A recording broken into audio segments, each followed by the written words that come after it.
ಸದನದಲ್ಲಿ ಭರವಸೆಗಳು ಬೇಕು, ನಾಳೆ ನನ್ನದೆನ್ನುವ ನಂಬಿಕೆಗಳು ಬೇಕು.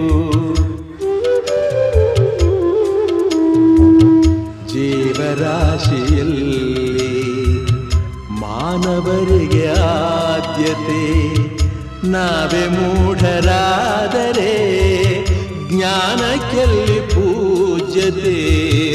ಇಲ್ಲಿ ಈಸಬೇಕು, ಇದ್ದು ಜಯಿಸಬೇಕು.